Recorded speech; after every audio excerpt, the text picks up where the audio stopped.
After just a brief hiatus for summer vacation, we are back reconvening the citizens' grand jury, and not a moment too soon, Larry.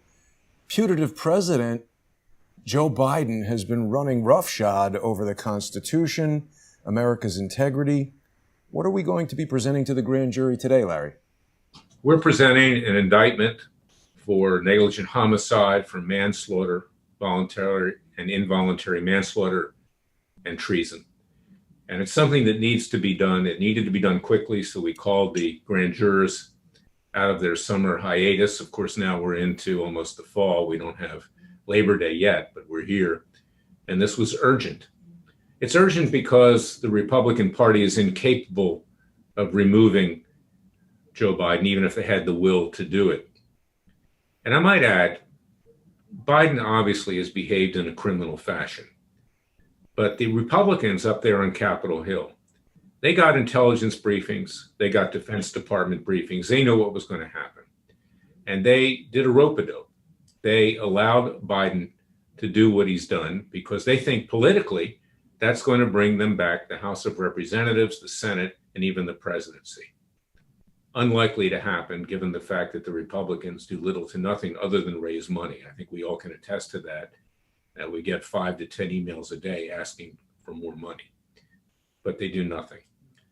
People like Tom Cotton, people like Dan Crenshaw, people like Lindsey Graham are politicking off of this. Crenshaw is trying to do something positive, but it's not going to in any way remove Biden. He's set up a whistleblower project. But we already know what happened here.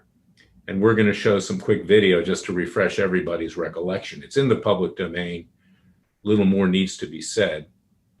But in a nutshell, Biden abandoned not just the American people, but he abandoned Afghan allies. That resulted in the deaths of 13 servicemen, others maimed, hundreds of Afghans killed, many more to come. He left $85 billion worth of sophisticated military equipment in Afghanistan, which will most likely be turned over to communist China, Russia, and others. And if not turned over, they'll certainly be in that country, reverse engineering, creating more national security threats. He allowed ISIS and Al-Qaeda to regroup in Afghanistan, and make no mistake about it, they're just the flip side of the coin of the Taliban. They're Muslim brothers and sisters. Of course, women have no rights, so there aren't that many sisters in the organization, and it's not funny. And at this time, we're faced with a situation. We're going to deal with Biden today, but we'll be moving on to General Mark Milley. We'll be moving on to the Secretary of Defense, Lloyd Austin. We'll be moving on to Secretary of State, Anthony Blinken. We'll be moving on to Kamala Harris, who, when asked about this, and she took full responsibility one time as being one of the architects of what's going on in Afghanistan. She just cackles like a witch and frankly thinks it's funny. Well, it's not funny. And it's something that needs to be dealt with by the American people. As I have said over and over again, in 1992, Justice Antonin Scalia wrote a majority opinion for the Supreme Court, United States versus Williams, where he held on behalf of the court that the grand jury belongs to the American people, not the three branches of government. We are seeking the indictment of Joe Biden today, and I'm confident that the grand jury will return it. We will then try him fairly in a court, in a citizen's court. We will have a judge, a retired judge, deal with that and preside over it. We will select a petit jury. We will give Biden notice that he has an opportunity to defend himself. If he does not appear, we will try him in absentia. We will then obtain a conviction, it is hoped, and we will then have him sentenced appropriately. If Derek Chauvin, the cop in Minneapolis who killed George Floyd by putting a knee on his head for an inordinate amount of time, can be found guilty of negligent homicide and get 22 years in prison, then we will be seeking life sentence for Joe Biden. We will then ask the police and the military to carry it out, establish law enforcement and other government agencies. I believe that the police and the military will do it. They've had it.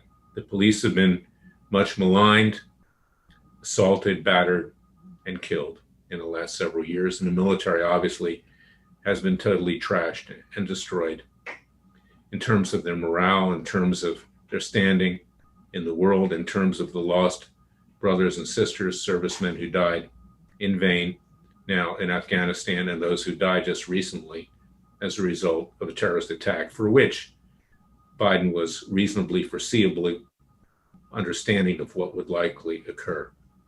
We've also seen in recent days a leaked call that Biden had, talking about Joe Biden, Joseph Robinette Biden, with the then president of Afghanistan, who later fled the country with boatloads of money when he told the president of Afghanistan to lie about the situation on the ground. Biden had knowledge of forethought of what was going on, and he needs to be held accountable for it. And we, the American people, must do the job because the Republicans won't do it. Just in the last day, that very corrupt minority leader of the Senate, Mitch McConnell, who himself is going to be indicted for taking money under the table from communist China, laundered through his wife's family, Elaine Chao, from the communist Chinese, much like Biden has done with the Chinese. As we know, we've indicted Joe Biden, Hunter Biden, and James Biden for that, with substantial evidence and other information. You have to ask yourself this question. Did Biden leave the $85 billion worth of sophisticated American equipment in Afghanistan so the Chinese could get a hold of it? Is this the quid pro quo for him having been bribed through his son, Hunter, laundered money into his accounts? As we previously presented, Tony Bobulinski previously testified in front of Tucker Carlson that Joe Biden was to get a 10% cut of the millions of dollars that came in through Hunter Biden into the coffers of the Biden family. Not only is the Biden family guilty of perpetrating a racketeering enterprise to enrich themselves, but now they have betrayed the people of the United States and the people of Afghanistan and the people of the world and our allies who no longer trust us. We are now much less safe because of what's going on.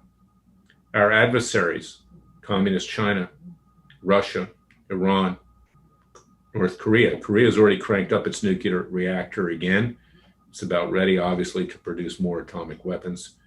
Know that not only are we weak, but our military are hapless, dishonest hacks. Yes, men. I'm talking about the brass, not the rank and file. I'm talking about Chairman of the Joint Chiefs of Staff, Mark Milley, the Secretary of Defense, Lloyd Austin, and the rest. A bunch of yes men and political hacks. They all need to be held accountable. But today we will begin with Joseph Robinette Biden, the one who is primarily responsible. In our Declaration of Independence, it says, when in the course of human events, the sovereign, the rulers, no longer represent the people, under the laws of nature and nature's God, the people have a God-given right to alter or abolish that government and to form a new government by and for the people in pursuit of life, liberty, and happiness. We have begun that process with our Third Continental Congress. We're deliberating on that right now. Whatever we do, and I'm advocating that we do declare independence, will be done peacefully and legally. We will not move on the government of the United States as it exists today. And we hope that those people in the government who are of right mind and good conscience will join us. It's similar to what Charles de Gaulle did in World War II, when Hitler and the Nazis took over France and created Vichy France with collaborators in France. He formed a new government in London. Charles de Gaulle was one of the greatest leaders of the 20th century. He was much more courageous than even Franklin Delano Roosevelt, in my opinion. He was at the level of Winston Churchill. We, the American people, now must rise up. We must rule ourselves. We have been left defenseless. And that is why we have called the citizens' grand jury on very short notice to seek the indictment of Joe Biden. At the conclusion of it, our grand jurors will deliberate, they will elect a foreman, and they will issue an indictment as I am requesting. I'm confident that they will do it. The evidence is overwhelming. The evidence is in the public domain.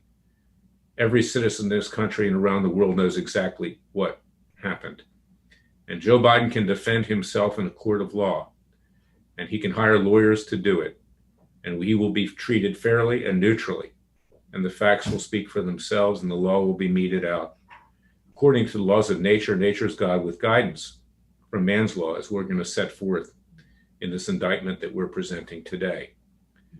So, Jason, let us begin with just some video clips just to refresh everybody's recollection of the horrors that have occurred in the last few weeks and the months leading up to it and the years leading up to it.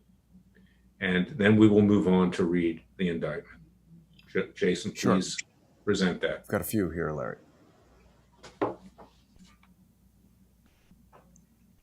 Let me just, this is a father of one of the slain Marines. Larry, you've represented some Gold Star families. Let's hear what they had to say.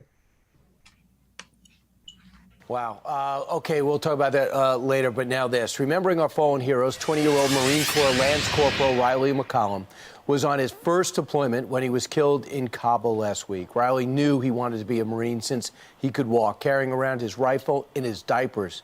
He got married earlier this year and leaves behind his wife, Gianna, who is pregnant and due to give birth to his first child in just 3 weeks. Here to honor Riley's memory is his dad, Jim, along with his sisters, Royce and Cheyenne.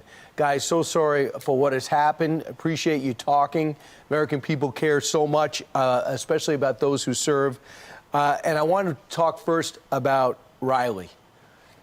What was he like, Royce? Start if you would, and then Cheyenne and Jim. Riley was the funniest kid you ever met. He just had such a great sense of humor and was always cracking jokes and making everyone around him laugh. And he was just loved so much and made everyone else just love. Yeah, he was the light in everybody's life when they needed it. He was a gold-hearted kid, and he very much put everybody else before himself. Even people he didn't know well, if they had a hard day, he was the one beside them and wanted to make things better. Yeah, what they said, he had a heart of gold, good kid, always wanted to stand on the side of right. He wanted to do the right thing no matter what. He always was seeking justice for those that he thought weren't getting it. Yeah, good kid, proud of him. Jim, where did the passion for the Marines come from? I wanted to be a Marine, but medically I was disqualified, and it was just something we talked about as he grew up over the years, and then it just kind of evolved and developed, and he wanted to do something to make me proud.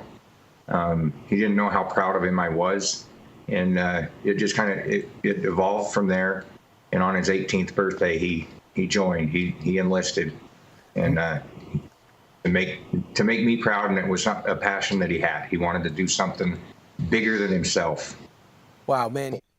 Larry, that's just one story from a Gold Star family. There are obviously 12 others and thousands more from the 2 decades spent. We've got several other clips that we can view here. Which would we like to see? Here's, you were speaking about Dan Crenshaw. We could take a look at that real quick. So when you talk about retaking things, what does that look like militarily? You say the military can do it. We just drop what kind of numbers in there? Yeah, I mean, it would look exactly the same as what we did in Kabul. Remember, we lost Kabul completely, and then we retook it. It's not any different than that. It's not any different than what we've been doing for decades. This is what we trained for. And you know what? From a tactical perspective, I like to hear that the enemy is amassing. I like to hear that they're finally out in the open and not hiding among the population, which, by the way, is what's made these wars so difficult over time. I encourage American people to accept the reality of the situation. We've been wishing for a different situation, wishing for a different reality for a very long time, and that got us into this mess. We have to acknowledge that there are people out there that want to kill us, that wake up every single day, and if they have any space whatsoever, any room, any time whatsoever, they're planning an attack on the homeland. That's the way it is. I wish it were different. It's not different. And we have to acknowledge that fact. Biden has refused to acknowledge that fact. Every president since Bush has had to deal with this really difficult decision. Obama, Trump, but Biden's the only one who really followed through with the stupidest possible option. And now we're paying in blood for it. There's still ways to reverse course on this. There's still ways to uphold our dignity, to save our people on the ground. These people deserve to be saved, whether they're citizens or whether they're interpreters that I knew, that I worked with, who have done more for this country than most citizens of this country. It's really upsetting, Larry. We've heard a lot of stories about these interpreters being left behind. This could have an impact on U.S. military operations for decades. An individual who's aware of this story would certainly be reluctant to risk their life to help a country that just leaves allies behind. And I made reference to Dan Crenshaw. I believe he's well-intentioned, but he understands that his political party will abandon him as people were abandoned in Afghanistan. And he's simply saying, I'm setting up a whistleblower hotline so people can come forward in government and tell us what happened. Well, that's fine. But what do you do when you have that information? We already have enough information to indict Joe Biden, but the Republicans clearly are not going to impeach him. The 25th Amendment has to be invoked by Biden's own cabinet. They're not going to do that. And although, frankly, they would like to see him go on too, the progressive, so-called progressive movement, which I call the regressive movement, I don't know how they ever got that name, they'd like him going as well because he's a big albatross around their neck. But there needs to be justice here. This is the biggest example in American history of a president committing treason against the American people. Hundreds, if not thousands of people left in Afghanistan to die, both Americans and Afghans. And this president digs in his heels and could care less. It's unbelievable. Larry, there are some military members who have suggested that a court-martial of the commander-in-chief could be an option. Are you able to comment on that from a legal standpoint? Not going to happen. Yeah, that's not going to happen as a practical matter. Look who's in control of the military. These political hacks, the chairman of the Joint Chiefs of Staff and the Secretary of Defense, Lloyd Austin. You know, they should be court-martialed as well. Lloyd Austin's no longer with the military. He should be tried and convicted. We're going to get to him in our citizens' grand jury. This guy, you know, while maybe not as brain dead as Biden, is so stupid he couldn't even read cue cards, you know, in appearing in front of the American people. And this guy, Milley, he's more concerned with transgenderism and critical race theory than he is defending the people of the United States. And they're the yes men of Biden. They should have resigned by now. You know, one of the things about the Europeans, obviously, you know, they have many faults as we do. But in Europe, it's quite understood that they will resign when something like this happens. And these people don't even have the integrity of resigning. I mean, they are just simply criminally minded and crooked. So let's play the next clip, Jason, and we'll take it from there. Sure thing, Larry. There's quite a list here. I mean, basically, media outlets on the left and the right have been totally slamming Joe Biden. The Washington Post reports CIA Director William Burns secretly met with the Taliban's leader in Kabul yesterday, the highest level face-to-face encounter between the Taliban and the Biden administration since the militants seized Kabul. But one decorated Navy SEAL going viral with the message that he would deliver if he were President Biden. Listen. The next 48 hours, America will be in control of most major airports in Afghanistan. Any resistance we meet from the Taliban or otherwise when we seize these airports will be destroyed completely and without mercy. Any person that interferes with these operations will be killed. We bring in Jocko Willink, the man you saw there, the man you see this morning. He's a friend of our show's, retired Navy SEAL, recipient of the Silver Star, the Bronze Star, former commander of Navy SEAL Team 3. Good morning to you, Jocko. Thanks for joining us. Hi, Ainsley. Thanks for having me on. You're welcome. I watched the whole thing yesterday on Instagram. Powerful message. Why did you feel the need to do that? Well, I just felt that no one was making any statements, taking ownership of the situation that was happening. And if there's no one that's actually taking ownership, how's that problem going to get solved? And if you could sit down with Joe Biden, what else would you say to him? How would you tell him to rescue our Americans that are over there? Well, listen, the thing is, you can't make excuses, and we've heard a lot of excuses from the president at this point, that this would have happened with any withdrawal plan, or the president of Afghanistan run away, or I was just following through with the deal from the last administration. And all those are just excuses and placing blame on other people. The plan was a failure. Explain what went wrong, take ownership of what went wrong, and then come up with a plan on how to fix it. That's what he needs to do. What was your reaction when you heard Jen Psaki say that Americans are not stranded over there? I don't believe it. I mean, there's 10,000 people on the ground. The Taliban's running around. There's ISIS. There's al-Qaeda operatives. That's not true as far as I can tell. Yeah, we Fox and Friends First, Jillian and Carly, they interviewed Fatima, which is she's an American government worker. Her daughter is here in America. She has a hard time talking to her daughter over the phone because her daughter is scared she's not going to make it home. The mom is terrified, and she says she is stranded. Listen to this. This is a chaos. We are kind of back to square one. People are going to be left here for Taliban again. I am afraid for my life. That I don't know how things are going to go, but I really need our president to really consider this serious. We are in danger. Mr. President, please help us. Jocko, that's heartbreaking. It has to be frustrating for our troops here in America that are ready to go, that want to go and rescue these Americans. Are you talking to some of them and hearing that message? Yeah, it's exactly what you said. First of all, yes, it's absolutely sickening to hear that. And second of all, yes, American troops are ready to go and ready to do what is needed to keep those people safe. Larry, we've just heard a helpless woman literally crying, begging for help. And Joe Biden just says this was a successful exfiltration. One of the biggest issues that's come up, Larry, is this phone call that Joe Biden had with the president of the Afghan government installed by the United States. Let's play that. Before we do that, let me make a point here, is that Joe Biden set, even under his own criminally minded plan, August 31st to withdraw. He ordered the withdrawal one day early. Even under his own plan, he had an additional day to get more people out, and he abandoned them. Because if you look at the timeline, this actually wasn't reported. It kind of shocked me that it wasn't. Is that he got out one day early. He could have gotten more people out. And the bottom line is that he never didn't want to risk any casualties for political purposes, but casualties is exactly what he got because his plan was so criminally negligent as it was designed to fail.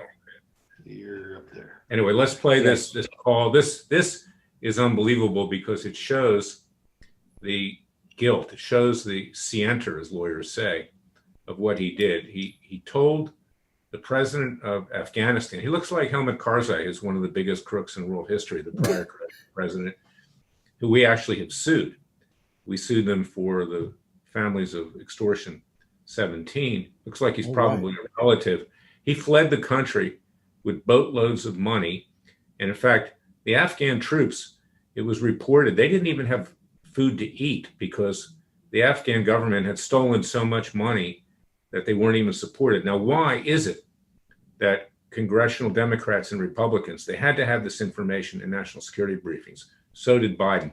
And they ignored the fact that American money had been stolen, notwithstanding, what we've left there in $85 billion of military equipment, which is a gift to China, Russia, and the rest of the world that opposes us. But anyway, let's play this call because it shows Biden actually asking the Afghani president to lie to his people, to the American people in the world. Yeah, I'm going to read a transcript, Larry. I haven't found a recording of the call, but Reuters has released a transcript. And briefly before we do that, I want to underscore that certainly Donald Trump had stated and even entered into an agreement that we would withdraw, but by no means did he plan to abandon the most sophisticated military airbase in Afghanistan. The Associated Press reports that Bagram Air Force Base was not only abandoned completely on July 6th, but the Afghan commander who was supposed to be taking over, he only discovered that the United States had abandoned the thing 2 hours after they left.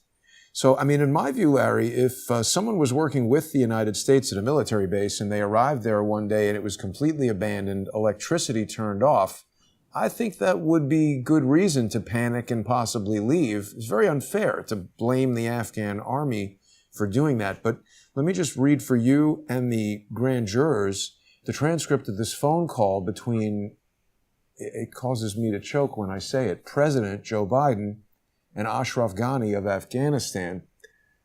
Biden, for whatever reason, says, "Mr. President Joe Biden." Ghani says, "Of course, Mr. President, such a pleasure to hear your voice." Biden goes on to tell him, "You know, I am a moment late, but I mean it sincerely. Hey, look, I want to make it clear that I am not a military man any more than you are, but I've been meeting with our Pentagon folks and our national security people, as you have with ours and yours. And as you know, I need not tell you, the perception around the world and in parts of Afghanistan, I believe, is that things aren't going well in terms of the fight against the Taliban. And there's a need, whether it is true or not, there is a need to project a different picture." Larry, correct me if I'm wrong, but in the legal field, trying to get someone to deliberately lie about something, it's suborning perjury, and it is itself a crime. Although this guy wouldn't be speaking under oath, what is inducing someone to lie? First of all, like I said, we're proceeding not just against under the laws of man, but the laws of nature and nature's God.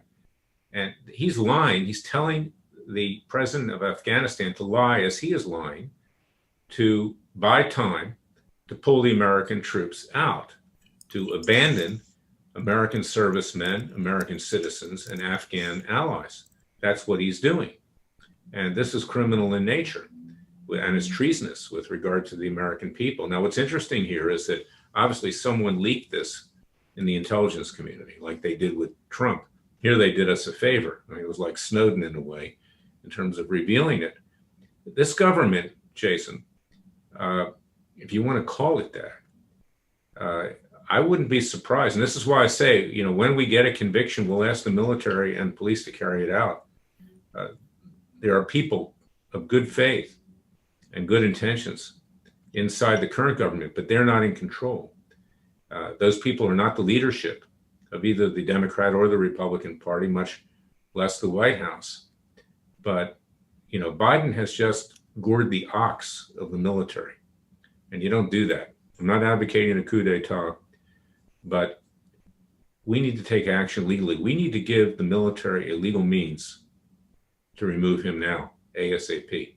That's what we're doing, a legal means. I want to remind our viewers on the internet, Larry, that we can't do this without their support and sponsorship. And viewers can go to freedomwatchusa.org, purchase your book, It Takes a Revolution, Forget the Scandal Industry, or they can make a $50 or higher contribution by clicking on the donate button and sending a tax-deductible contribution to Freedom Watch.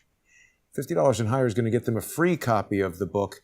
And Larry, I also want to remind our grand jurors that when we started earlier this year, we spoke quite a bit about Joe Biden's activities in Ukraine, which were the subject of the phone call that President Trump was indicted over.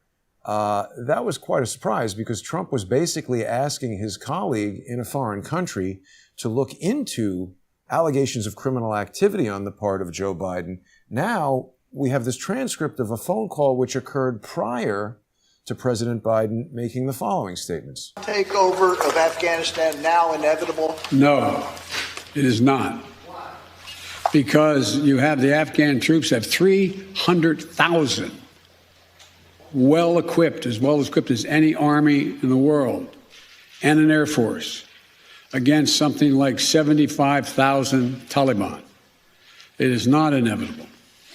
So, Larry, that seems like Joe Biden directly contradicting what he knows to be true in his phone call with the president of Afghanistan. That's why he's telling the president of Afghanistan to lie. And don't tell me he didn't know that this president of Afghanistan, is the prior one, Karzai, was a criminal and a crook. He's actually doing business with a fellow criminal. The enemy of my enemy is my friend. No honor among thieves. Okay, that's what we've got here.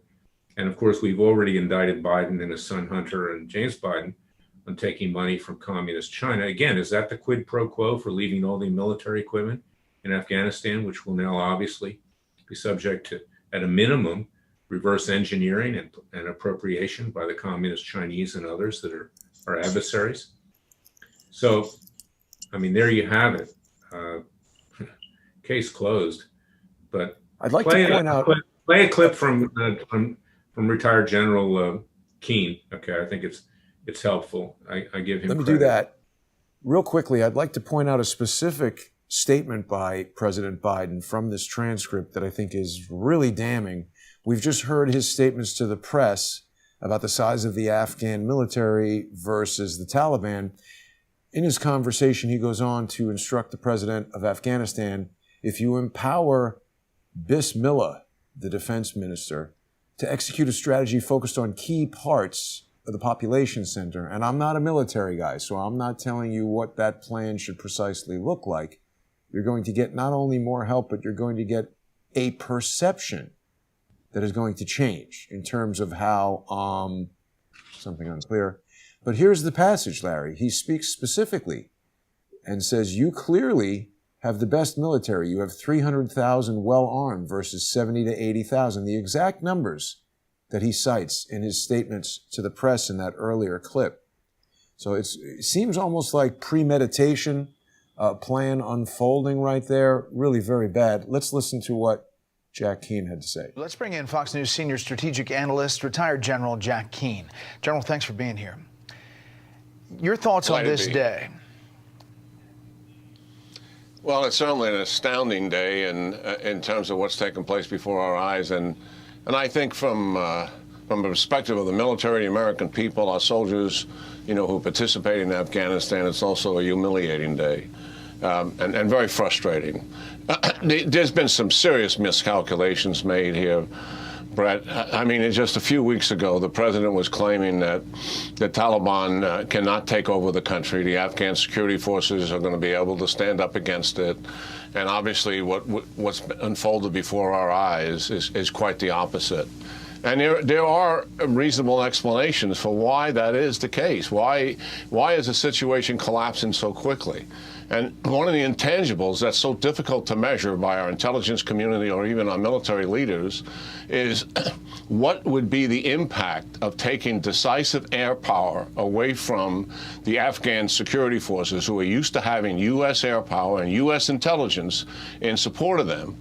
And they've always, with that air power, been able to stop Taliban offensives in the past. If we pull that out, what is the impact of that? Well, that's a subjective evaluation, to be sure. And even the military people didn't know what that impact would have on the security forces. And you can see it right before our eyes. It's not the only reason, but it's the primary reason. This is a ground force that's used to having very capable U.S. air support when there's an offensive taking place, and they don't have it. Now, they're coming from other countries, but they call it over the horizon. But listen, it's 8 hours to get to the target, Brett. Yeah. They can't stay that long. When you're dealing with an offensive, you have to have enduring, consistent air power staying on the target continuously for hours, and that makes the enemy go away. And we need ground coordinators to make that air power more effective. There are a lot of people who say that's part of the reason. This is a long time. This is almost 2 decades on the ground. And I did many stories in Afghanistan about the Afghan training and the efforts to get that force up and running, the money that was spent, the equipment that was sent to them. And the Afghan forces number a significant number, and they have good equipment. But yet, we're saying that they can't defend themselves. We're seeing these cities fall one after another. Herat, Ghazni, Kandahar this afternoon, and maybe Kabul. Although there's some thought that maybe they're not going to do the big fight in Kabul and just wait to negotiate. Yeah, certainly. I mean, and that's a valid point to make. We've been there 20 years. We're there because we're involved in a multi-generational war against radical Islam that doesn't have an end date that I'm aware of. But certainly we have national leaders that have determined that. As to the forces themselves, the Afghan security forces, listen, we've always had problems with them. We've never said that this is a highly capable force that I'm aware of. But nonetheless, we believe we were training them to be effective enough with the enablers provided to them to be able to deal with the Taliban. We knew full well. Larry, I want to point out that this particular interview was published a little more than 2 weeks ago on August 13th, prior to the fall of Kabul. And certainly General Keane is describing almost exactly what happened.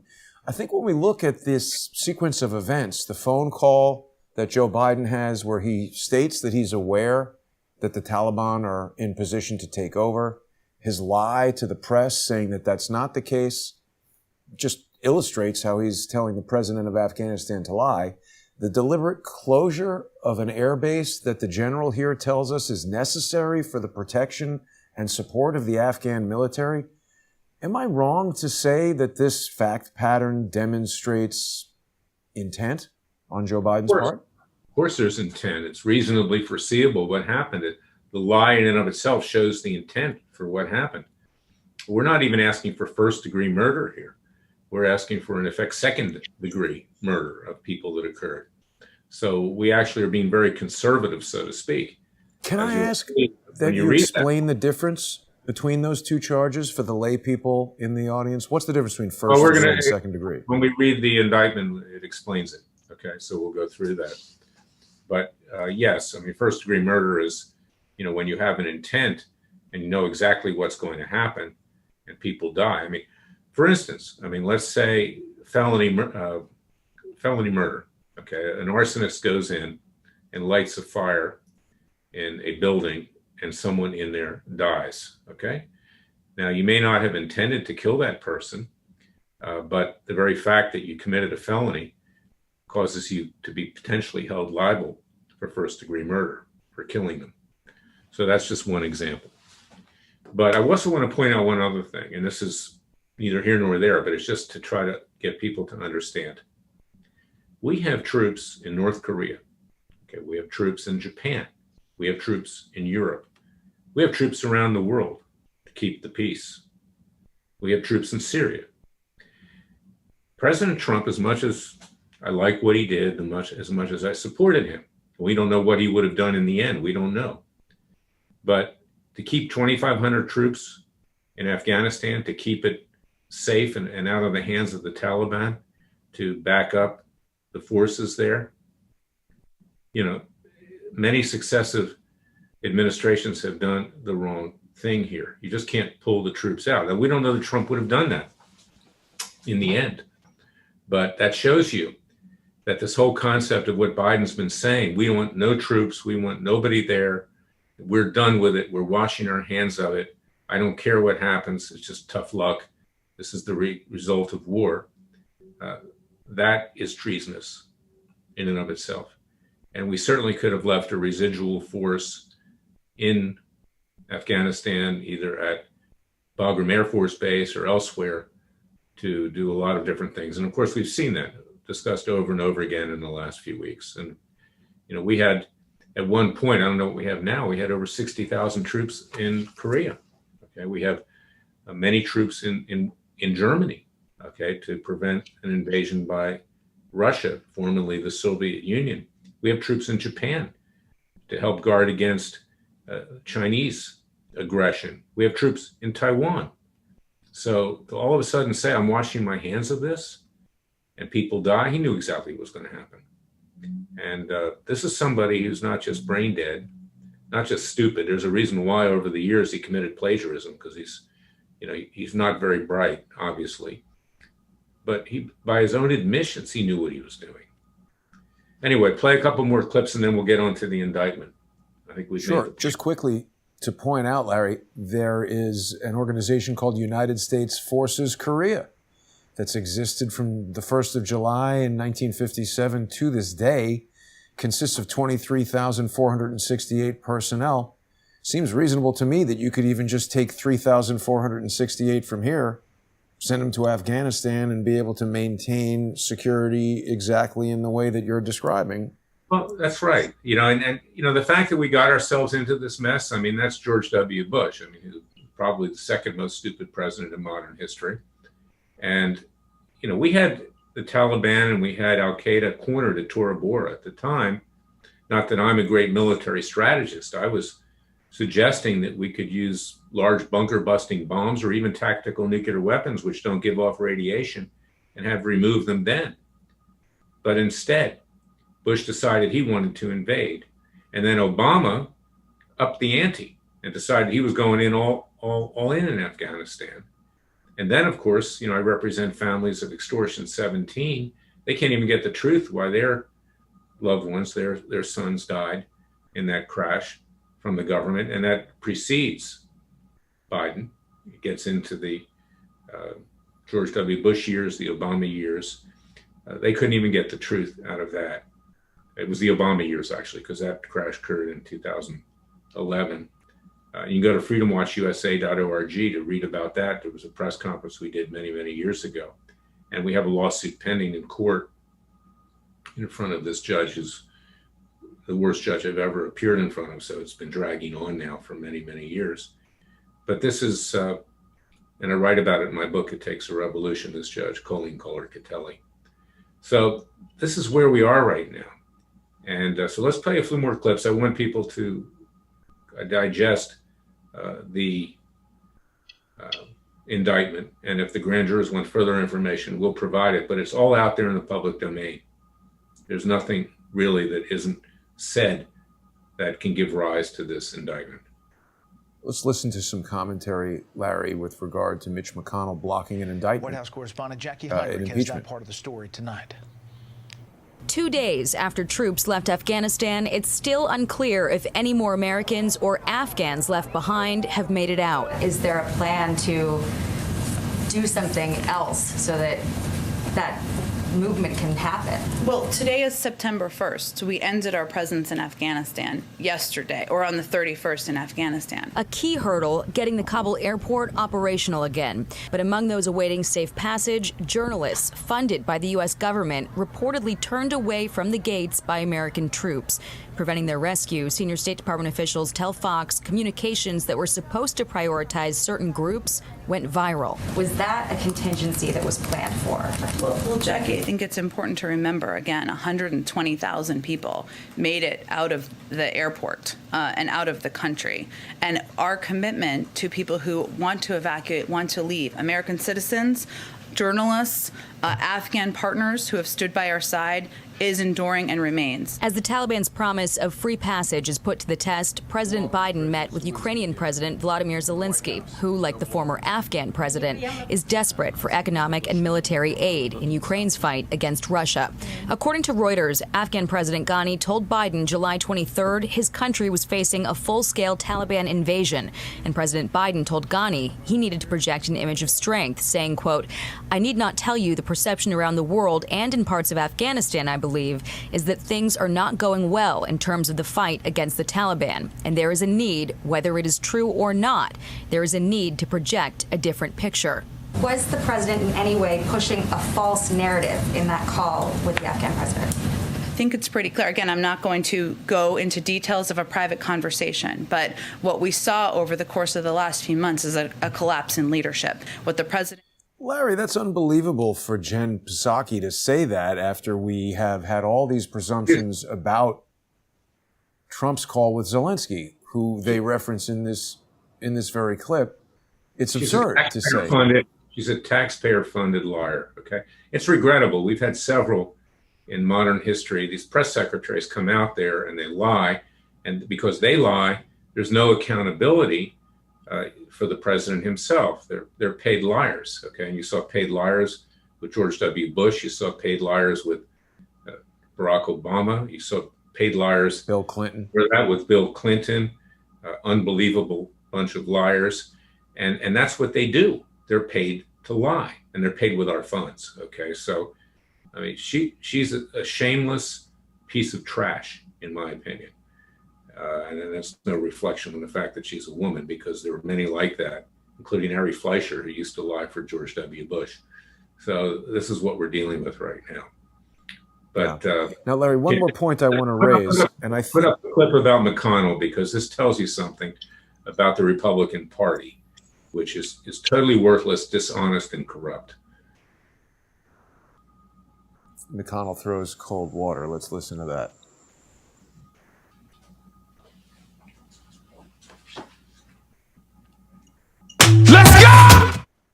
geez, we're a very loud ad from Morning Joe. Show some clips from One American News, because they're the only true conservative network out there today. Okay. We've got One American News here. But you can play the one about McConnell first. Play that one about McConnell. It was playing an ad for us that was kind of annoying me, but let's see if we can get through that ad. There's the article. There we go. 44 American servicemen and women injured, and the loss of 2,461 American personnel, including 13 lives, lost just this week. I refuse to open another decade of warfare in Afghanistan. We've been a nation too long at war. One day after the last United States troops left Kabul, President Biden defending his decision to end America's longest war and pushing back against the notion his administration did not do everything it could to get every United States citizen out of the country, despite the fact many of them still are in the country. Plus, hundreds of thousands of people in Louisiana still without electricity or running water in the aftermath of Hurricane Ida as temperatures soar there. We'll have the very latest. Plus, we are following the continued battle in Florida over the governor's ban of school mask mandates. A judge ruled the governor's order was unconstitutional, but the state still has gone ahead with financial penalties against school districts. We'll have an update on that story. Good morning. Welcome to Morning Joe. It is Wednesday, September 1st. I'm Willie Geist, and we will start with President Biden's address to the nation yesterday afternoon, one day after the final American troops left Afghanistan, officially ending our country's role in that war. NBC News Chief White House correspondent Peter Alexander takes us through the president's defense of that decision. With the Taliban declaring victory in Afghanistan, President Biden at the White House marked the end of America's longest war. Leaving August the 31st is not due to an arbitrary deadline. It was designed to save American lives. Facing bipartisan backlash, the president, at times angry and defensive, standing by his decision to end the mission with up to 200 American citizens still stranded. 90% of Americans in Afghanistan who wanted to leave were able to leave. And for those remaining Americans, there is no deadline. We remain committed to get them out if they want to come out. But that move breaks this promise President Biden made less than 2 weeks ago. So if there's American citizens left, we're going to stay till we get them all out. The last soldier out, Major General Chris Donahue, commander of the 82nd Airborne Division, seen here boarding the final C-17 cargo plane Monday at Kabul's airport. The president touting the safe evacuation of more than 124,000 people as a, quote, extraordinary success. The extraordinary success of this mission was due to the incredible skill, bravery, and selfless courage of the United States military and our diplomats. While insisting, despite the frantic final days and the loss of 13 U.S. service members, there was no way to carry out America's exit without chaos. There is no evacuation from the end of a war that you can run without the kinds of complexities, challenges, and threats we faced. None. But Republicans are accusing the president of betraying Americans. When you surrender like this, you don't leave your people behind, man. And we did. And I'm afraid they're going to kill these people and hurt them the entire time they're dying. And 2 days after the U.S. says it foiled another ISIS-K attack on the airport, President Biden delivering this stern warning. To ISIS-K, we are not done with you yet. Peter Alexander reporting there. Joining us now, NBC News White House correspondent Mike Memoli at the White House. Mike, good morning. Good to see you. So the president was defensive yesterday. As much as this was an explanation of his decision, there was no celebration, there was no mission accomplished. He sort of went through point by point, whether you agreed with him or not, meeting some of the criticism he's faced over the last month. Yeah, that's right, Willie. I mean, this is a White House that for the last 2.5 weeks, since the fall of Kabul on or around August 14th, has really been in crisis mode. Behind the scenes, all of us have been getting a lot from White House officials criticizing the way this is being covered, defending against some of the criticism that they've been facing really from all sides, even some Democratic allies. But they've never really had the ability to mount a real public pushback, in part because they've been sweating out the very real threats that were faced by our Americans on the ground. Obviously, that led, in one case, to a tragic loss of life. But yesterday, we saw the White House really begin, now that the final Americans are off the ground there, at least the military operation is concluded, pushback really begin to do that. It started in the morning with Jake Sullivan talking about all the criticism that they're getting are from people who haven't had to be in the Situation Room, haven't had to really go through the threats and make the tough calls. And then the president himself really defiant. He did a number of things in that speech. One, what we've heard throughout this process, which is defend the broader decision to end 20 years of a forever war, as he put it. He talked about the decision. You know, Larry, it feels to me like this broadcast is basically just defending Joe Biden. Yeah, sort it's of propaganda. tacitly. We saw the headline, and we know that what McConnell's done with regard to that. That's just to show the grand jurors and the world why it's so important that we, the American people, take action, because you're not going to get it from a corrupt Republican Party leadership. Let's play a few clips from One American News, and we'll get into the indictment. One point I just want to raise before we go to One American News, and you know, this is, I think, something you share my criticism of Donald Trump over. We've been hearing recently that the Taliban can freely disseminate their information on Twitter. Nothing has been done to stop them, despite widespread reports that they engage in mass murder, torture, and abuse. Their activities are deemed to be okay by Twitter, but Donald Trump, even when he was president of the United States, was taken off for inciting violence. Well, that's and true. Again, I have to reiterate that Donald Trump really hurt himself and all of us who rely on the First Amendment of the Constitution to protect our freedom of speech by not taking action against Twitter as a foreign terrorist organization or a supporter of foreign terrorist organizations, and taking real criminal or military action against the executives and the resources of Twitter. He's left the door wide open for them to do this. Well, that's right. He can't indict anyone, but he can order his Justice Department to do investigations and to come to conclusions. And he never did that. You're right. Either with regard to big tech or anything else. He didn't even protect himself. I mean, he had two disgraces of attorney generals, Jeff Sessions and Bill Barr. They did nothing, and the American people were left, holding the proverbial ball, which is why we now, the American people, must now take action peacefully and legally. There is no justice system, doesn't exist with regard to the Justice Department. It's being used as a Gestapo against anybody that protests against this administration. We know that with regard to January 6th. There was a couple bad people on both sides, but they're going after anybody that was there, peaceful or not. I've got clients in that regard. And you've got federal judges that are running interference for them. They're part of the establishment. So the American people need to rise up right now. But let's play a couple clips from One American News. I urge people to watch One American News more than Fox or more than any other entity. We've used a lot of Fox stuff here, so I want to play some of this because you can get the unvarnished truth there.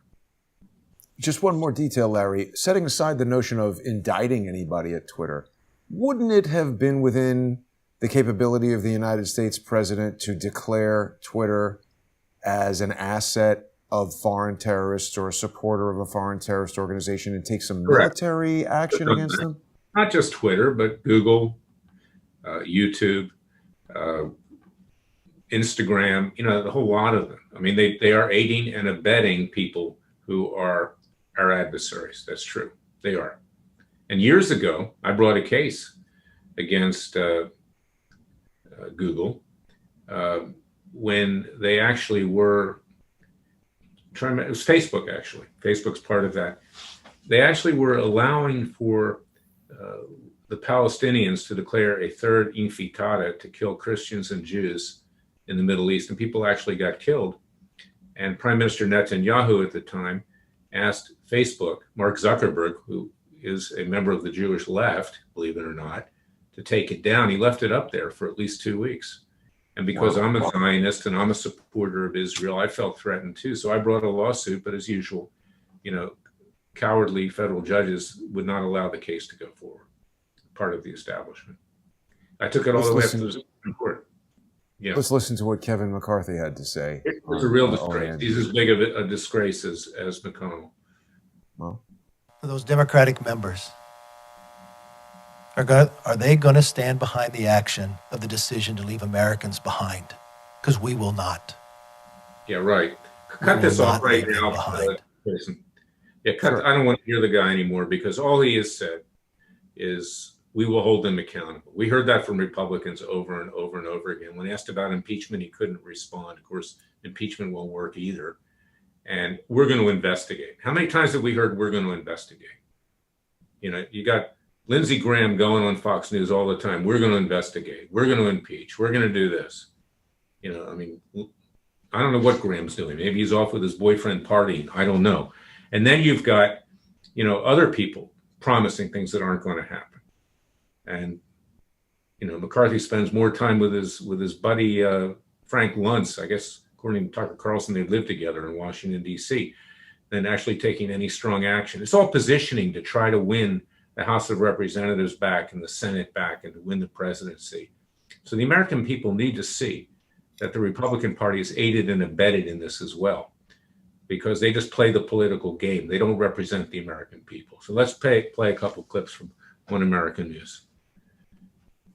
We've got some articles here, including Trump calling it the worst military decision in history. I don't know if OAN has included clips with all of these, but they've got some good coverage for sure.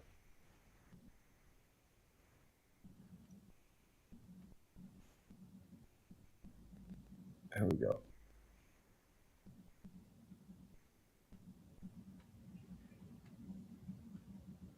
Yeah, it's a little bit schizophrenic how they're sometimes praising the Afghan military and sometimes deriding it. First necessary to carry out the mission at hand and bring to safety American citizens and our Afghan allies. This is our focus now.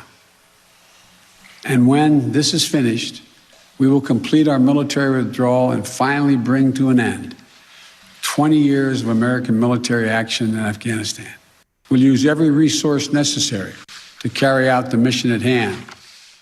And he's on loop, which is what he's Well, typically you know, on. Yeah, we've seen enough and we know enough right now.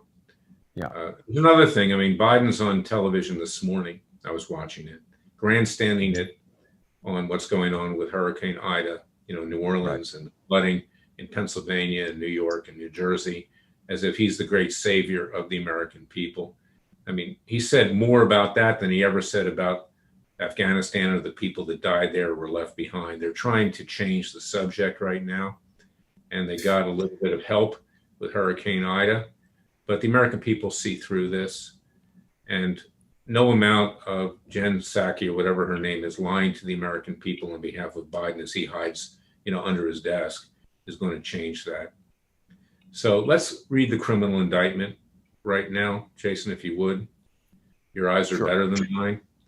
And sure, let's lay it out. And of course, we leave it to the grand jurors to decide, you know, whether to ultimately accept this or not. But we're going to ask them to do it within the next 24 hours, because we need to give a legal basis to law enforcement to take action here. And that's why we want an indictment. We're going to go to a trial.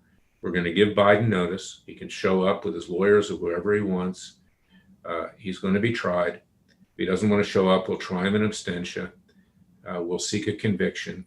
We'll seek sentencing. I will seek life imprisonment. I don't believe in capital punishment. And we will prevail here. And once we get the conviction and the sentence, we will ask law enforcement, police departments, sheriffs, the military to enforce it. They need the basis to do that. We don't want to see a coup d'etat. We want to see this done legally. And they will be acting on behalf of the American people in a legal proceeding where Biden will have a full opportunity to defend himself. Of course, he won't show up, but you know, perhaps he'll send a representative that can speak for him, because he obviously doesn't speak too well himself. Larry, we've got some questions coming from the comments, people searching for today's video. I want to remind viewers that they can watch simulcasts of the citizens' grand juries on the Freedom Watch YouTube channel. People can subscribe for free. I want to thank the 83 viewers who are joining us there right now. People can also watch simulcasts of all Crowdsource the Truth broadcasts on rumble.com/user/CS the Truth. We're live streaming right now on Rumble. before you read this indictment, I want to speak to the American people generally, too, as I do in my podcast, Special Prosecutor with Larry Klayman, and also in my radio show, which airs weekly, and in my writings, is that we, the American people, are responsible for what's going on now with the turning this country into a socialist, communist, atheist state, other radical states. Those of you who are out there who are retired or think that you can just ride this through, that you can go to the golf course, play tennis, do whatever you want, it's just going to go away. You should be thinking of your kids and grandkids and future generations, as our founding fathers have, because they are going to be living in a hell even worse than what we're experiencing right now. And Jefferson and Washington, they would have been millionaires even in today's world with inflation. They risked everything because they knew what was going to happen. And both of them, as well as our other founding fathers, Franklin, who said either we all hang together or separately we will hang, that we need to hang together right now, is that they understood the nature of mankind, the manure of mankind, as Jefferson put it, that the government would grow very corrupt over time, that federal judges, in the case of Jefferson, would become despots and tyrants, causing us to shed the blood of patriots and tyrants yet again about every 20 years. He didn't want to see violence. Neither do I. Neither do you. Neither do the American people. But unless we take action, others who don't believe in peaceful legal means will take matters into their own hands. And that's why we must act quickly. So those of you who think that you can sit on your couch and watch Sean Hannity tell you one more time that the Democrats are going to throw Granny, say we're going to throw Granny over the cliff, it's time for us legally and peacefully to throw those who are culpable, like Biden, over the cliff and hold them accountable legally under the laws of nature and nature's God, as well as man-made laws. You'll see in the indictment, we make reference to that, because if we don't, then this country's going to explode. You don't gore the ox of the military like this and all the fine men and women who served believing in this country. You don't destroy the image of the United States and our standing in the world. You don't turn us into a cowardly bunch of fools and think that the rest of the world is not going to take note. On every front, there has never been in the history of this country a bigger traitor than Joseph Biden. So read the indictment, my good friend. Indeed. And just briefly, Larry, it's been reported here on India.tv that U.S. military equipment left behind in Afghanistan has already been spotted, photographed, and uploaded to Twitter in Iran. So certainly enemies of the United States will have an opportunity to evaluate that military technology. Those are the Muslim brothers of the Taliban. It's going to go all over the Muslim world now and China. And today, Larry, the Citizens Grand Jury charges the following general allegations. The focus of this particular Citizens Grand Jury indictment focuses on the threat and deaths of U.S. citizens and others created by the manner in which President Joseph Robinette Biden Jr. knowingly and willfully abandoned U.S. citizens and others to terrorists and mortal enemies of the United States. It is not within the scope of this indictment to decide whether or not the United States military presence in Afghanistan should have been ended, nor whether the previous Trump administration should or should not have handled the issue differently. Joseph Robinette Biden Jr. was elected to the U.S. Senate as a senator from the state of Delaware in 1972 and was reelected continuously through the November 2008 election. In November 2008, Joseph Robinette Biden Jr. was elected nationwide as vice president in Barack Obama's administration. On or about November 3rd, 2020, Joseph Robinette Biden Jr. was said to have been elected President of the United States. For decades, in the U.S. Senate and during Barack Obama's election campaigns for president in 2008 and 2012, and his campaign in 2020 to be elected president and thereafter, Joseph Robinette Biden Jr. claimed and claims to be and was reputed to be a national expert in foreign policy and international relations. President Barack Obama selected Joseph Robinette Biden Jr. as his vice presidential running mate, in spite of the small size of Biden's home state of Delaware in the Electoral College, largely because Obama was perceived to have little foreign policy experience, while Joseph Robinette Biden Jr. presented himself and was accepted by the Washington, D.C. establishment and news media as being highly knowledgeable about international relations in the United States of America's place in the world and relations with other countries. By his own admissions, Joseph Robinette Biden Jr. has studied and is familiar with the history of Afghanistan, including the invasion of the Soviet Union of Afghanistan, the coalition of Islamic jihadi fighters who defeated the Soviet army, the terrorist attacks upon the United States on September 11, 2001, and the U.S. military response to the Taliban by invading Afghanistan as part of its focus and his focus and supposed expertise in international relations from 1973 through 2021.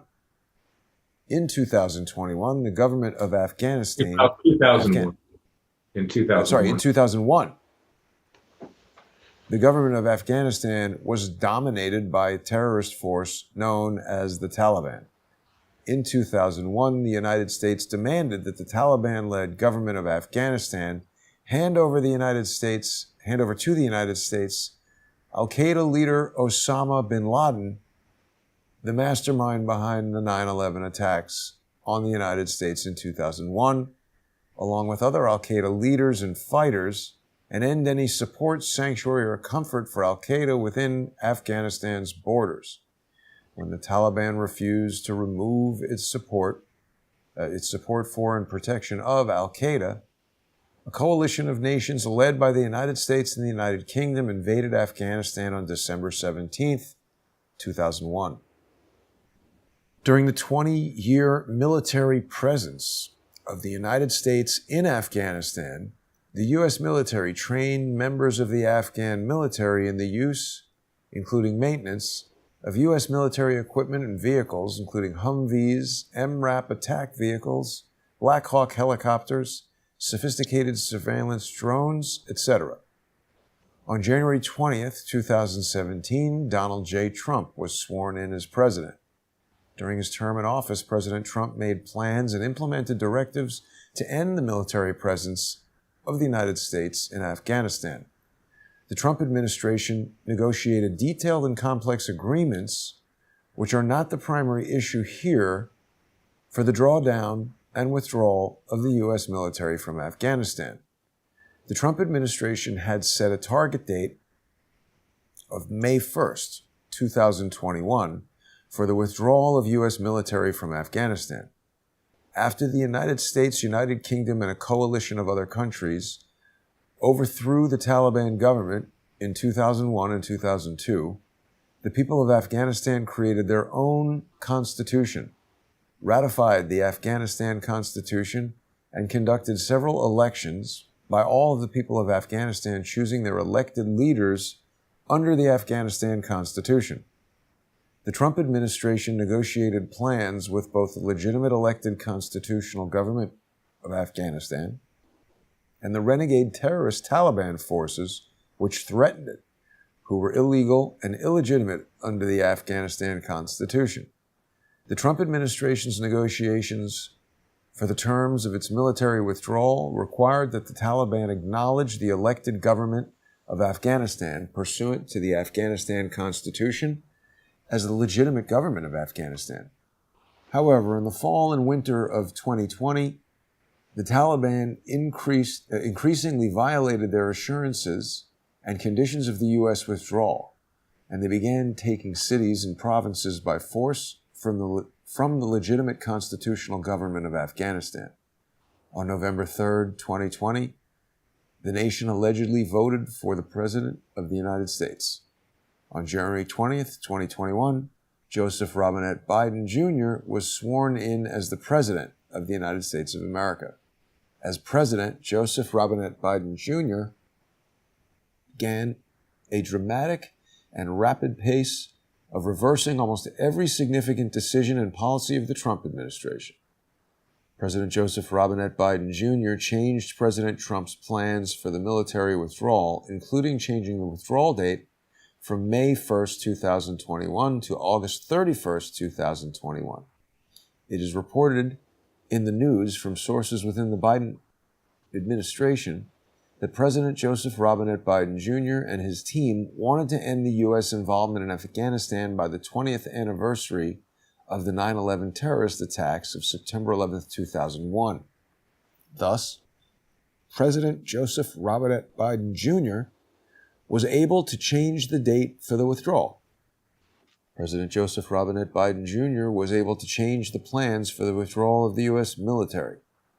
However, President Biden picked a date for arbitrary political reasons for its political benefit in the eyes of at least the left wing of his party, of being seen as having ended the war at the time of remembrance of September 11th, 2021. 2001, that's a typo. 2021. Yeah. President Joseph Robinette Biden Jr. could have changed the withdrawal date and the withdrawal date as needed to ensure the protection of U.S. citizens, both civilian and military, and the retrieval of U.S. military equipment. After Joseph Robinette Biden Jr. was sworn in as president, the Taliban military attacks accelerated, and in violation of their commitments to the Trump administration, the Taliban conquered more and more towns, cities, and provinces. Joseph Robinette Biden Jr. ignored these accelerating provocations and violations of the Taliban's commitments that the Taliban would honor the elected constitutional government of Afghanistan. Taliban insurgents on August 11, 2021, captured airports in the Afghan provinces of Farah and Kunduz as the U.S. military withdrew. Reports also said that insurgents took control of the Afghan Army Corps base in Kunduz after hundreds of soldiers surrendered to them. On August 11, 2021, at the direction of Joseph Robinette Biden Jr., the U.S. military abandoned and provided to the Taliban around 100 U.S.-made Humvees and Max Pro mine-resistant ambush-protected vehicles, as well as U.S. Scan Eagle drones and hundreds of high-powered military automatic weapons, and the Kunduz airport, and about $85 billion of other sophisticated American weaponry. On August 15, 2021, at the direction of Joseph Robinette Biden Jr., the U.S. military abandoned and provided to the Taliban the most powerful Air Force in Central Asia, most powerful Air Force base in Central Asia, Bagram Air Force Base, which was a nearly impregnable fortress.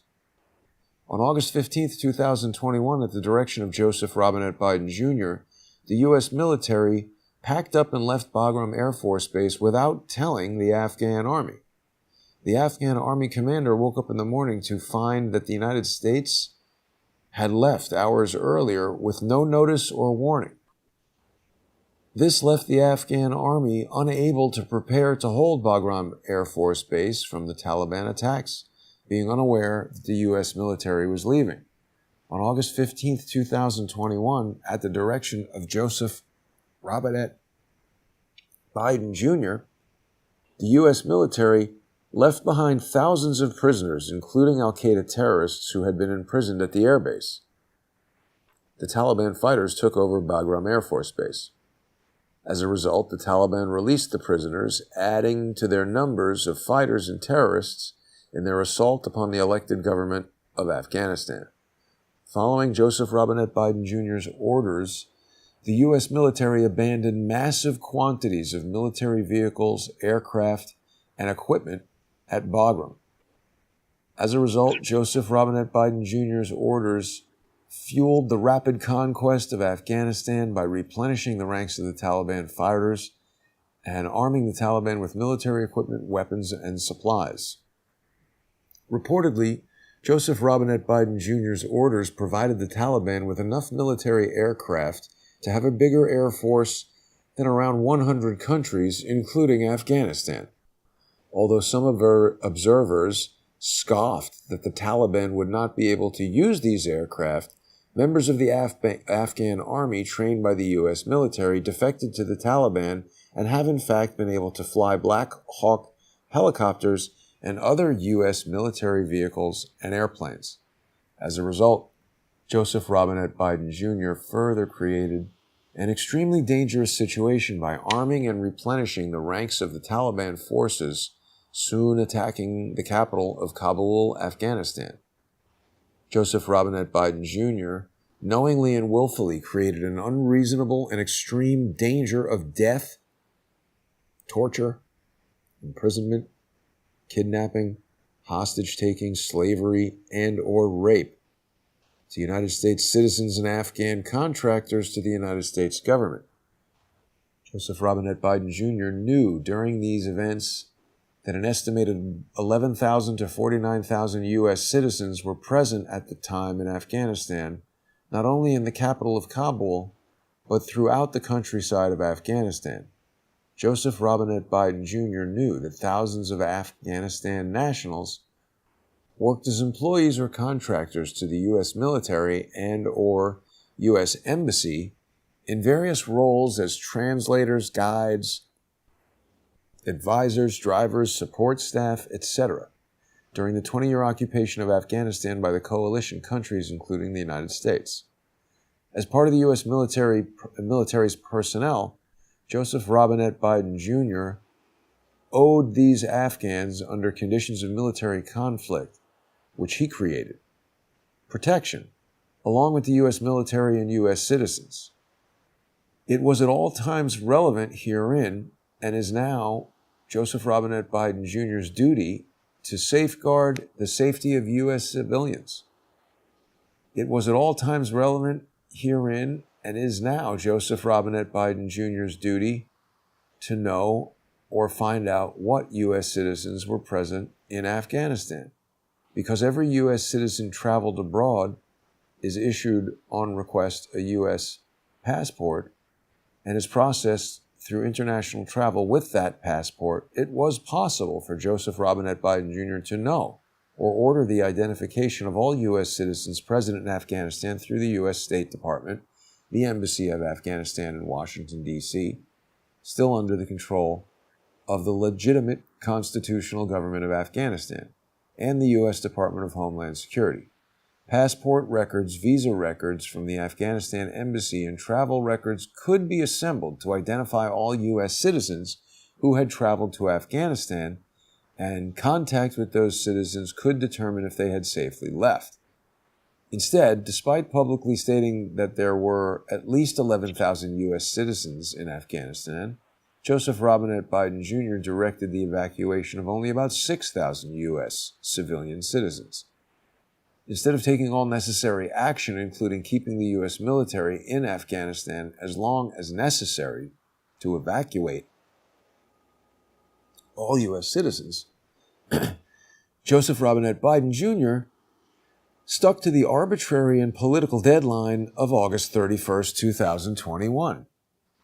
That is, Joseph Robinette Biden Jr. put the political goals of meeting that arbitrary deadline above and ahead of the safety and well-being of U.S. citizens. Giving a speech to the nation on August 31st, 2021, Joseph Robinette Biden Jr. admitted that he had abandoned in war-torn Afghanistan 90% of the Americans who had been there. That's a typo. 10%. Yeah, it should have been 10%, yes. He said 90% got out, so we'll correct that. We'll correct He admitted that he abandoned 10% of the Americans who had been there. The president, during the speech, said, quote, "The bottom line, now that the U.S. evacuations are complete and service members will not be shuttling Americans to the high-risk Afghans out of the country, is only 90% of Americans in Afghanistan who wanted to leave were able to leave. And for those remaining Americans, there is no deadline. We remain committed to get them out if they want to come out." U.S. Secretary of State Anthony Blinken was unable to say how many Americans were left in Afghanistan after the military finished withdrawing from the country. On Tuesday's broadcast of MSNBC, Haley Jackson reports, Representative Andy Kim, a Democrat from New Jersey, stated that his office had received more than 11,000 requests for evacuation from Afghanistan and has been pushing on requests from Americans that are still in the country. Kim further stated that many of them have been stuck outside the airport gates for hours, and now that the final planes have left, they are left with a lot of concern about what comes next, and they have a lot of questions. Kim stated, "My office, we've been inundated. We've now hit over 11,000 evacuation requests. The ones that we've been pushing the hardest on right now are the Americans that we still know there in Afghanistan. And I'll tell you, it's been really tough for the last few days, just hearing how difficult it's been for them. Many of them have been stuck outside the airport gates for hours, and now that the final planes have left, they are left with a lot of concern and a lot of questions. So we as a nation need to respond.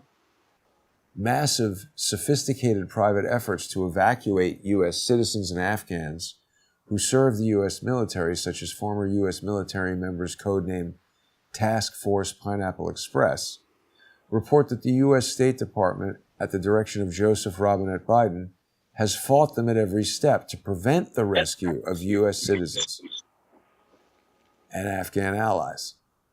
A similar effort by the Nazarene Fund, led by Glenn Beck, and others, funded by $28 million in donations, reported that the U.S. State Department responded to Joseph Robinette Biden Jr., are standing in the way of evacuations from Afghanistan. The Nazarene Fund reported that several neighboring countries to Afghanistan had already stepped up to take in Afghan refugees. However, the U.S. State Department, under Joseph Robinette Biden, told these governments to stop taking in Afghan refugees.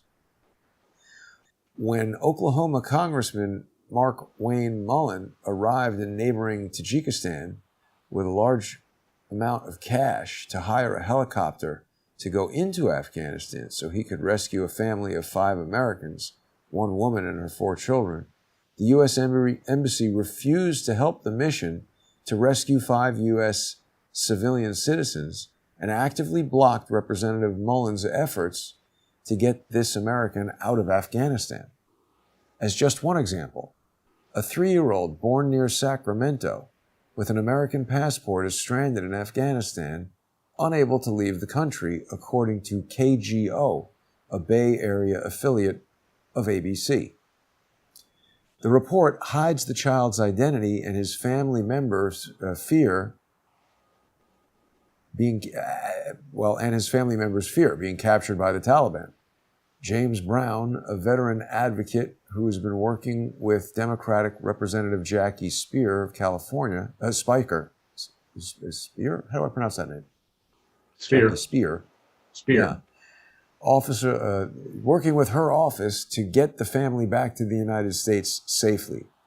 At least 24 students from the Sacramento area and students are confirmed to be stranded in Afghanistan. San Juan Unified School District staff said 24 students had not returned. After the final withdrawal of U.S. troops on August 30th, 2021, the students were still in Afghanistan.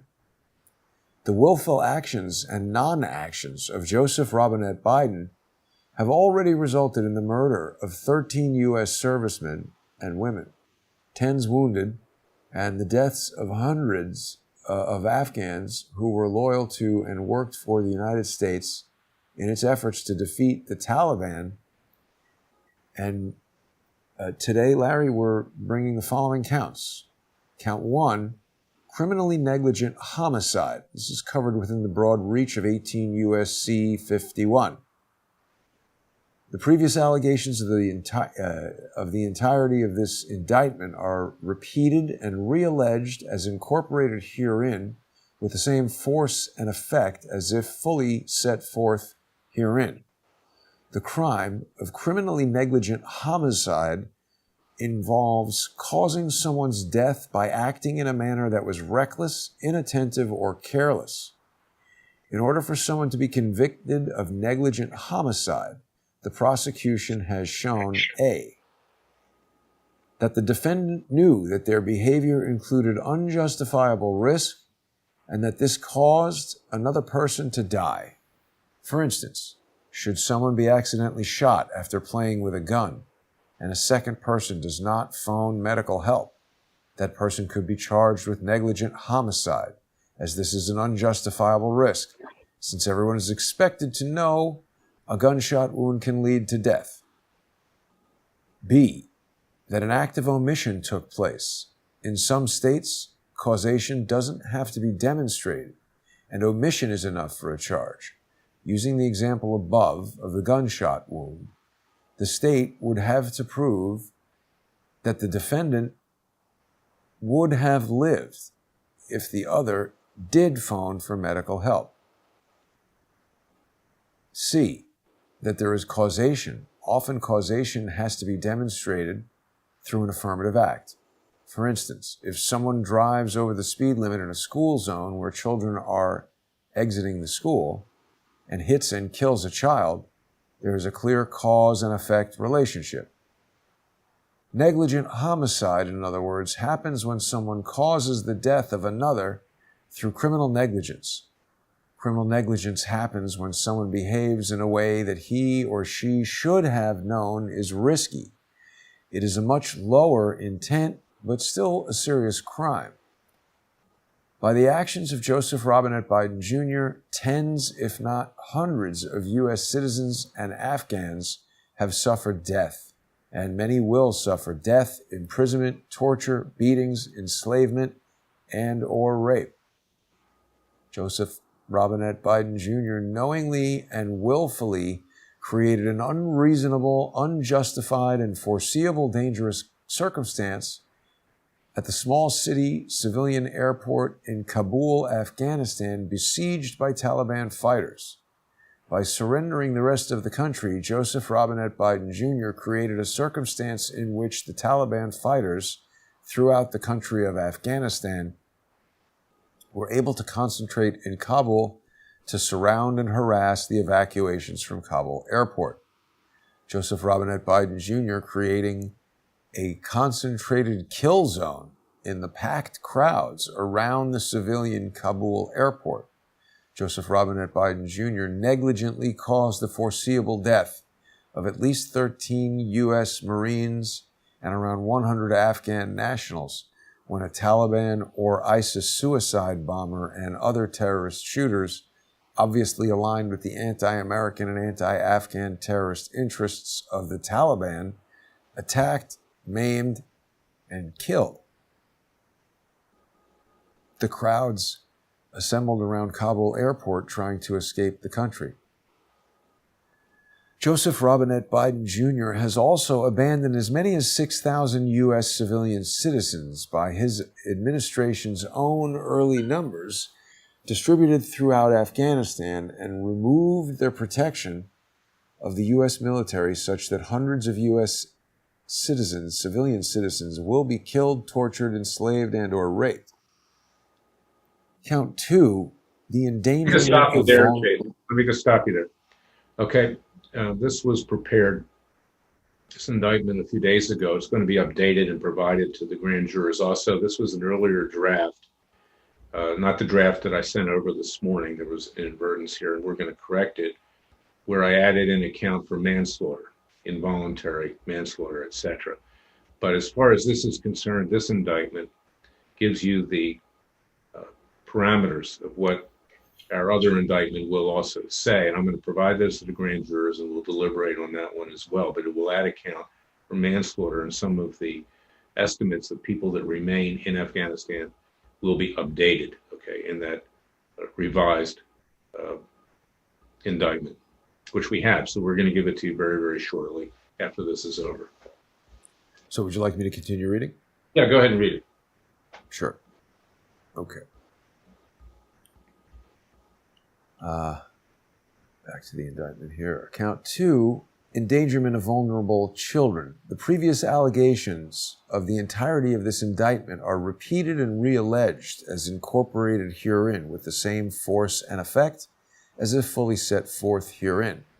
A person is guilty of reckless endangerment of a child either by 1, wanton or reckless conduct creating a substantial risk to the child, or 2, wantonly and recklessly failing to take reasonable steps to reduce such a risk.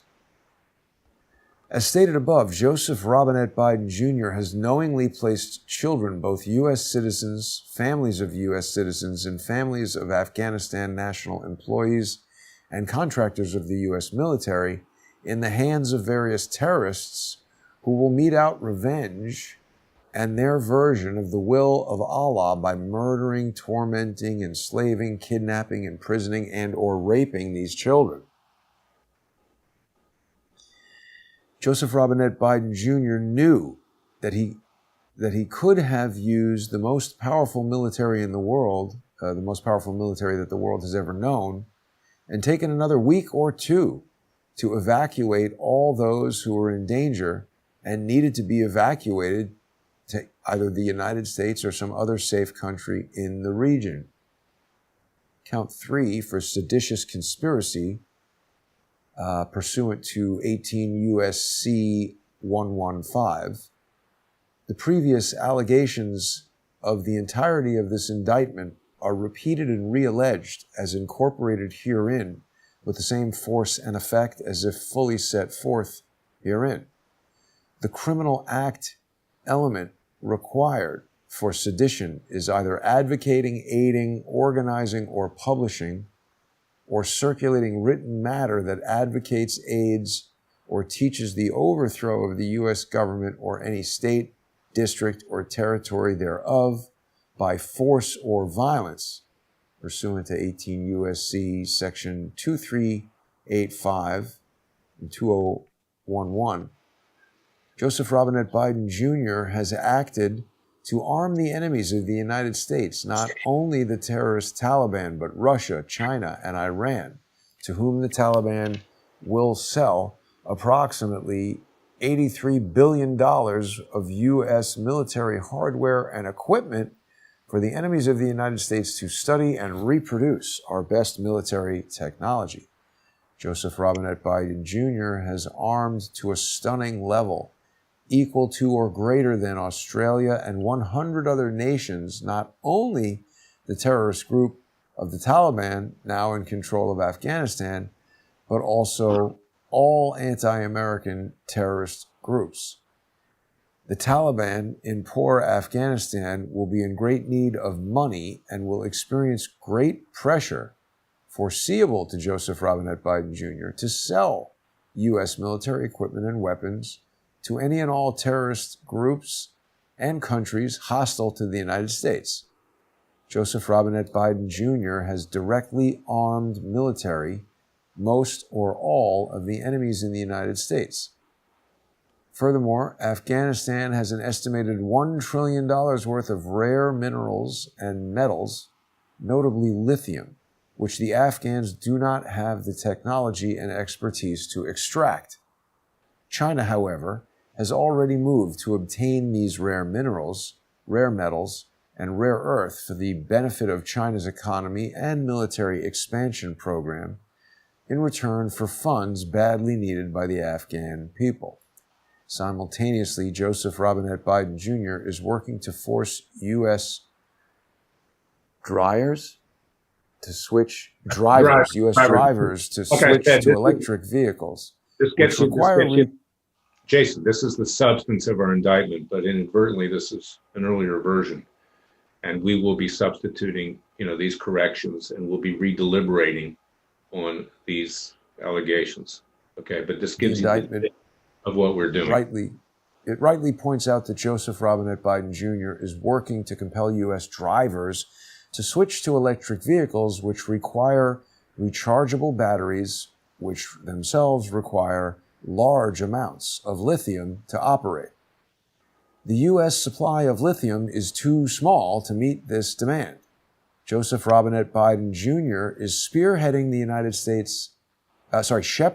United States economy into dependency on China, including the necessity of acquiring batteries made with lithium that Joseph Robinette Biden Jr. has just gifted to China through the fall of Afghanistan to the financially strapped Taliban. Yeah, and I might add, what we're going to add in this indictment, again, and we're going to reconvene, before the indictment is signed off on with the foreman, is this is just one example, the lithium. The minerals themselves are usable in many other means. They're vital minerals, which are of strategic importance to the United States and the rest of the world. Go ahead. Right. And it's also important to mention, Larry, all of our electronic devices require lithium. Phones, computers, everything. Right. Joseph Robinette Biden Jr.'s actions were foreseeable, knowing, and willful, well in advance of the actual events, with sufficient time to understand and avoid them.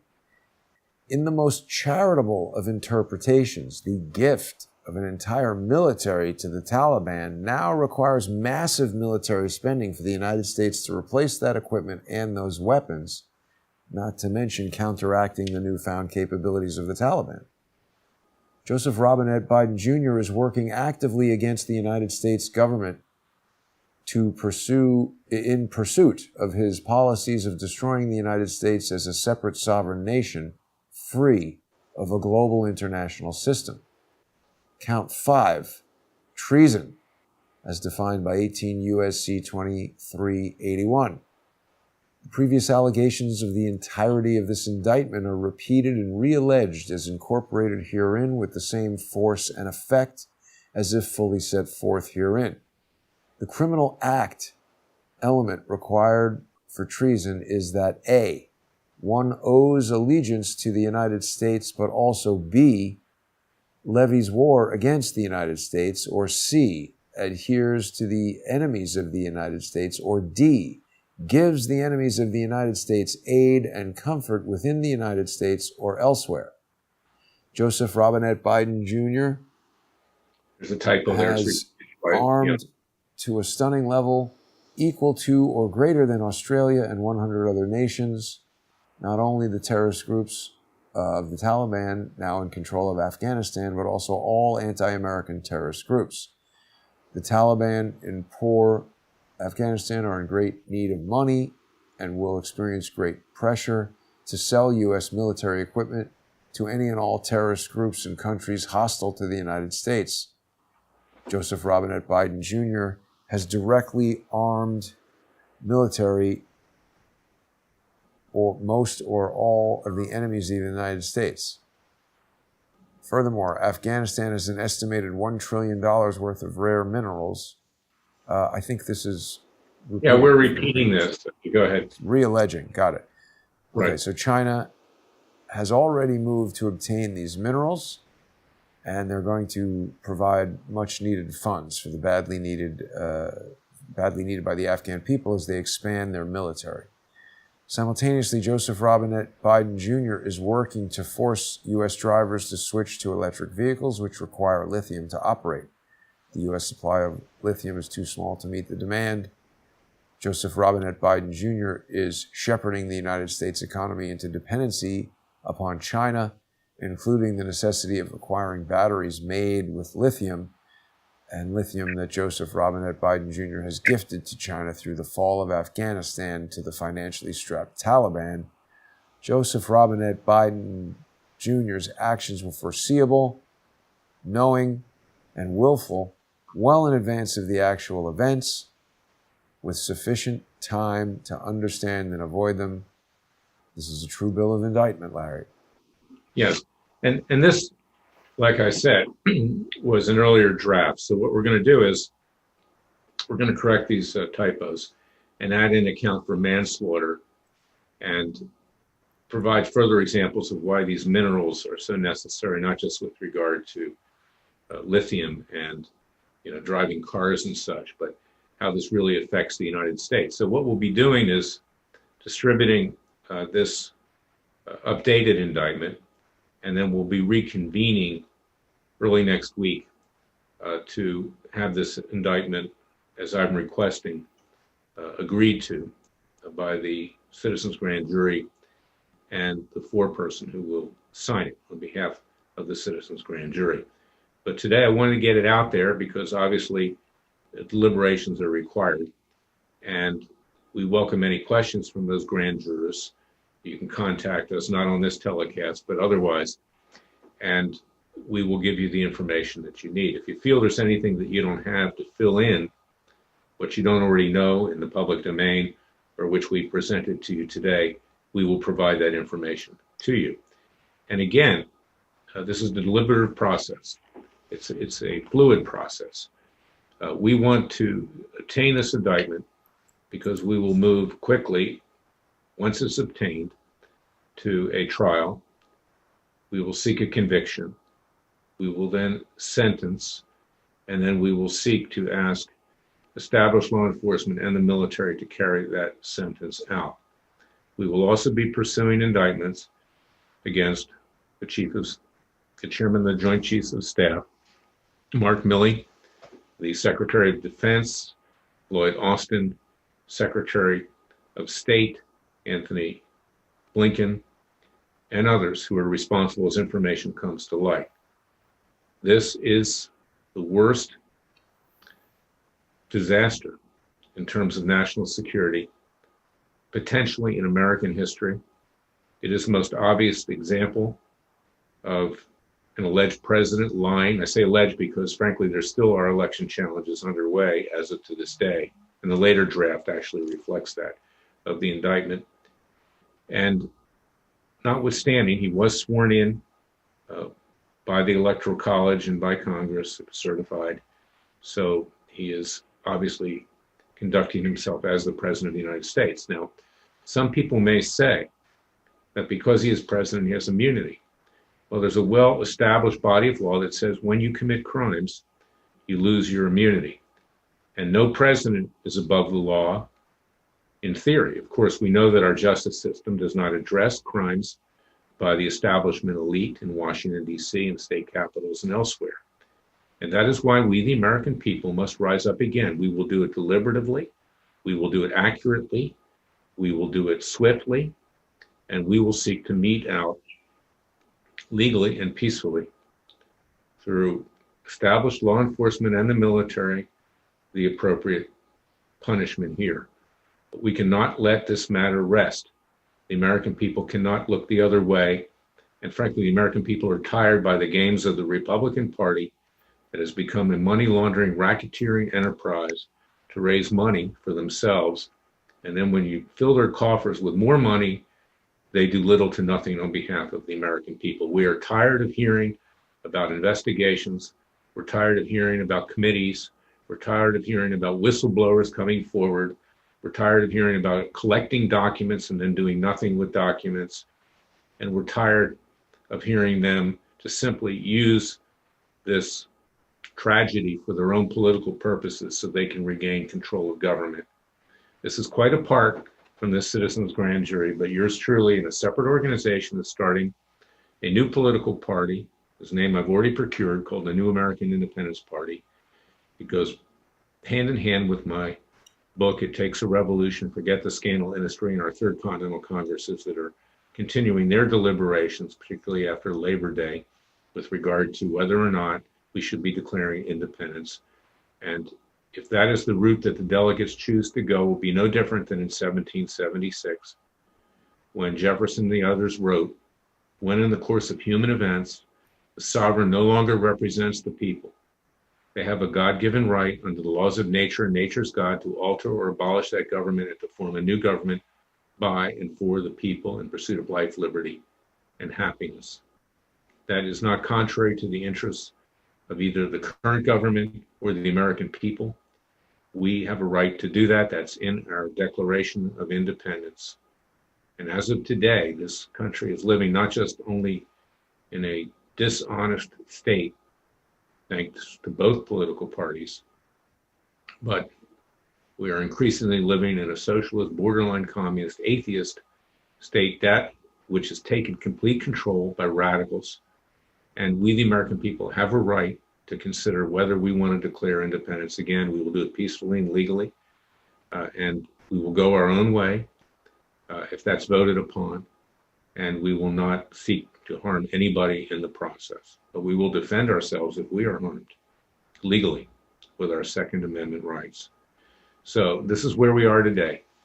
So we will be representing to the citizens' grand jury a more precise and corrected proposed indictment. We will go through it again.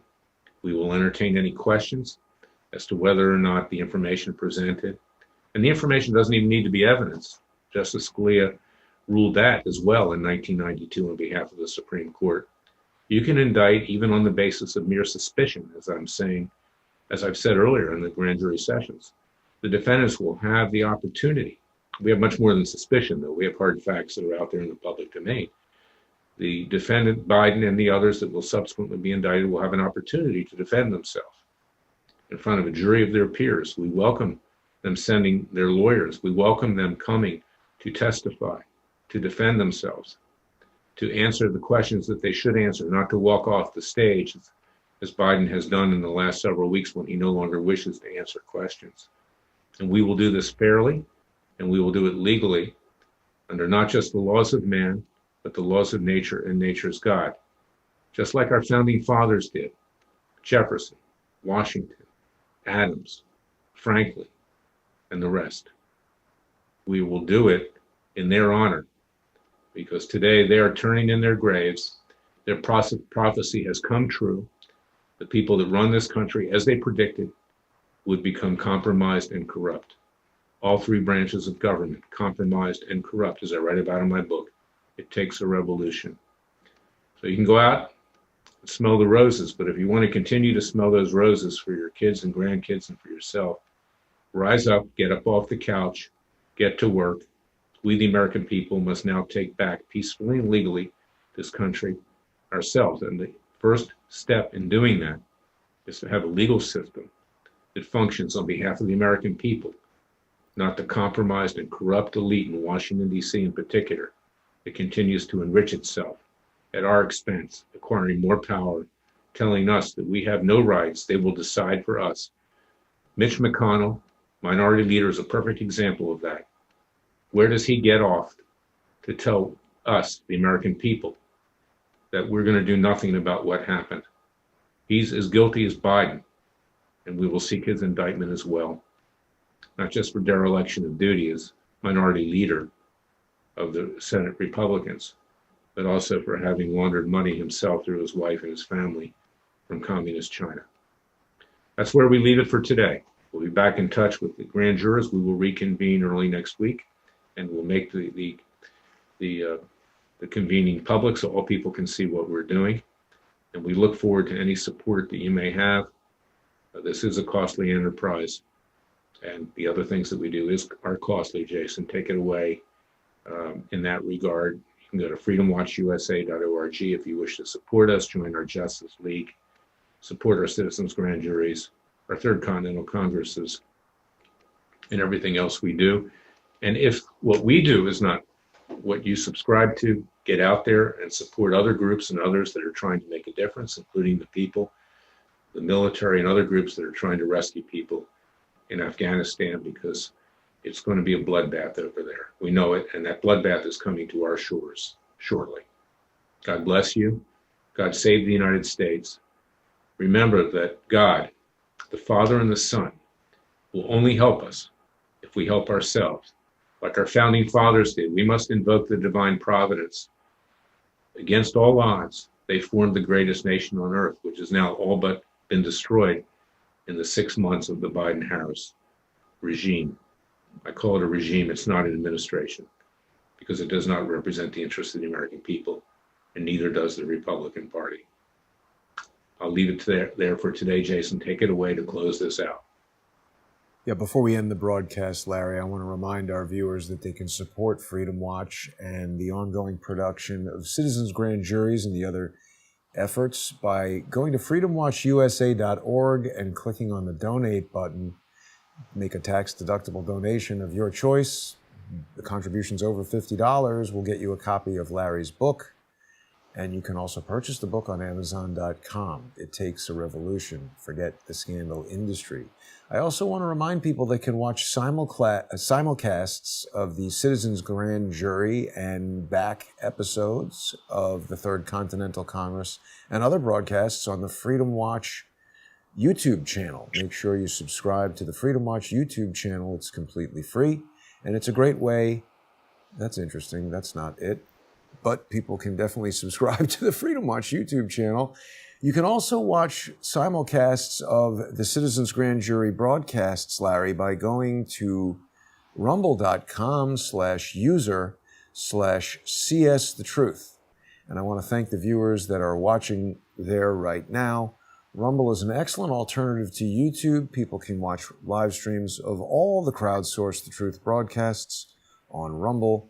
You can also see the Third Continental Congress there. And I want to remind people you can sponsor this channel and keep Crowdsource the Truth going by going to subscribestar.com/crowdsourcethetruth or patreon.com/crowdsourcethetruth. There's a huge library of sponsor-exclusive content.